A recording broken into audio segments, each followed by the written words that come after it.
শুভ সকাল। আজ পয়লা ভাদ্র 1431, ইংরাজির 18ই August 2024। 1951 18ই August তৎকালীন কেন্দ্রীয় শিক্ষামন্ত্রী মৌলানা আবুল কালাম আজাদের হাত ধরে উদ্বোধন হয় আইআইটি খড়গপুরের। এর প্রথম ডিরেক্টর প্রফেসর ছিলেন প্রফেসর জ্ঞানচন্দ্র ঘোষ। মারাঠি ব্রাহ্মণ দম্পতি বালাজি বিশ্বনাথ ও রাধাবাইয়ের সন্তান প্রথম বাজিরাও জন্মগ্রহণ করেন 18ই আগস্ট 1700। তিনি ছিলেন একজন প্রসিদ্ধ সেনাপতি। বাজিরাও 41টা যুদ্ধে অপরাজিত থাকেন, যা পৃথিবীর ইতিহাসে আর কোনো রাজা বা যোদ্ধার পক্ষে সম্ভব হয়নি। 1737-এ মুঘলদের পরাজিত করে 48 দিনের পথ 2 দিনে অতিক্রম করে লাল কেল্লাতে তিনি গৈরিক পতাকা উত্তোলন করেন, যা ইতিহাসে অমর হয়ে আছে। ভারতের প্রথম নারী ক্যাবিনেট মন্ত্রী বিজয়লক্ষ্মী পণ্ডিতের আজ জন্মদিন। সময়টা 1937-এ তিনি যুক্তপ্রদেশের আইনসভায় নির্বাচিত হন এবং স্থানীয় স্বায়ত্তশাসন ও জনস্বাস্থ্য মন্ত্রী হন 1939 পর্যন্ত, এবং পরে 1946 থেকে 1947 ওই পদে তিনি বহাল হন। ভারতীয় কূটনৈতিক ও রাজনীতিবিদ বিজয়লক্ষ্মী পণ্ডিত জন্মসূত্রে ছিলেন জওহরলাল নেহেরুর বোন। 18ই আগস্ট 1934 পাঞ্জাবের ঝিলাম জেলার দিনায় জন্মগ্রহণ করেন প্রখ্যাত ভারতীয় কবি, সুরকার ও চলচ্চিত্র পরিচালক গুলজার। যদিও তিনি হিন্দি ভাষায় সমস্ত কিছু রচনা করেছেন, তবুও উর্দু গজল রচনাতেও তাঁর কৃতিত্ব রয়েছে।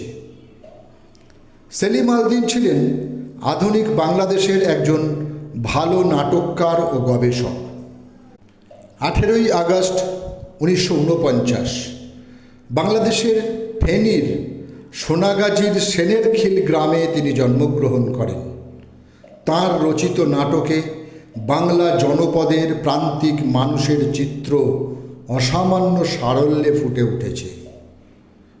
18ই আগস্ট 1956 মহারাষ্ট্রের বম্বেতে জন্মগ্রহণ করেন ভারতীয় জাতীয় ক্রিকেট দলের খেলোয়াড় সন্দীপ পাটিল। ভারতীয় দলে তিনি ছিলেন আক্রমণকারী ব্যাটসম্যান ও মাঝে মধ্যে মিডিয়াম পেসার বোলার। 2003 সালের বিশ্বকাপে যে কেনিয়া দল সেমিফাইনালে প্রবেশ করেছিল, তিনি ছিলেন সেই দলের কোচ। জন্মসূত্রে তার নাম ছিল তেমুজিন। ইতিহাসে তিনি অন্যতম বিখ্যাত সেনাধ্যক্ষ ও সেনাপতি চেঙ্গিজ খান। এক সাধারণ গোত্রপতি থেকে নিজ নেতৃত্বের গুণে বিশাল সেনাবাহিনী তৈরি করেন তিনি। যদিও বিশ্বের কিছু অঞ্চলে তিনি অতি নির্মম ও রক্তপিপাসু বিজেতা হিসেবে চিহ্নিত, তথাপি মঙ্গোলিয়ায় তিনি বিশিষ্ট ব্যক্তি হিসেবেই সম্মানিত ও ভালোবাসার পাত্র। তাঁকে মঙ্গল জাতির পিতাও বলা হয়ে থাকে। আজ তাঁর মৃত্যুদিন। সময়টা 1227। শিক্ষক, সমাজ সংস্কারক, শিক্ষা সংগঠক রামতনু লাহিড়ীর আজ মৃত্যুদিন। সময়টা 1898।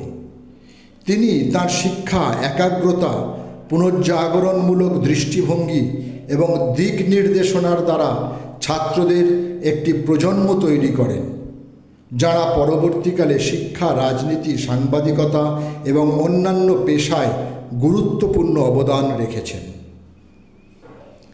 তৎকালীন বিশিষ্ট রাজনীতিবিদ জানকীনাথ ঘোষাল, যার পিতা এবং বাংলার প্রথম মহিলা ঔপন্যাসিক রবীন্দ্রনাথ ঠাকুরের অগ্রজা স্বর্ণকুমারী দেবী যার মাতা, সেই সরলা দেবীর আজ প্রয়াণ দিবস। সময়টা 1945। তার লেখাগুলি হল নববর্ষের স্বপ্ন, জীবনের ঝরা পাতা, শিবরাত্রি পুজো ইত্যাদি। ঠাকুরবাড়ি থেকে প্রকাশিত ভারতী পত্রিকার তিনি ছিলেন দীর্ঘদিনের সম্পাদিকা। 18 আগস্ট 1980 ইহলোক ত্যাগ করেন স্বনামধন্য ভারতীয় বাঙালি রবীন্দ্রসঙ্গীত গায়ক ও শিক্ষক দেবব্রত বিশ্বাস। সকলকেই আমার আনত প্রণাম।